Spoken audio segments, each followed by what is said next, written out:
دا هەوڵی بۆ قیامەتی خۆت بدە واللهی ئێمە تەحەمولی مارود و بشک ناکەین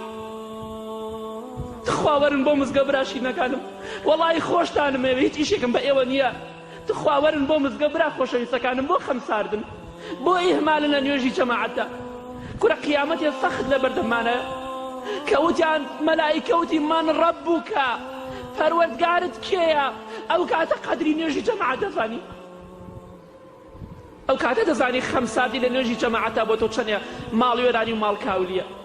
دەوەرن بۆ مزگە و نوێژەکانتان بە جەماعەت بکەن دنیا تەواو نابێ ئیشی دنیا تەواو نابێ ئیشی قیامەت لەبیر مەکەن براکانم ئاوا با لە دنیادا بە چاوی خەڵکەوە خوای گەورە زەلیلمان نەکا و مارمان بۆ تەرخان نەکات ئێمە ئیمانمان پێ بەبێ حەدیسی پێغەمبەری خوا صلی الله علیه و سلم یەکێک لە عەزابەکانی قەبر بریتیە لە مار حەدیس صحیحی زۆر لەسەرە خوای گەورە بە گەورەی خۆی بە عەظەمەتی خۆیمان پارێزێ ئەگەر خوای تەعالی یارمەتیمانیدا لەبەر ئەوەی خەمساردی لە گەنجەکانە و لە موسڵمانان دا هەوڵی بۆ قیامەتی خۆت بدە واللهی ئێمە تەحەمولی مارود و بشک ناکەین تخواوەرن بۆ مزگە براشینەکانم واللهی خۆشتانم ئێوە هیچ ئیشێکم بە ئێوە نییە تخواوەرن بۆ مزگە برا خۆشەویستەکانم بۆ خەمساردن بۆ ئیهمالن لە نوێژی جەماعەتدا کورە قیامەتێ سەخت لە بەردەمانە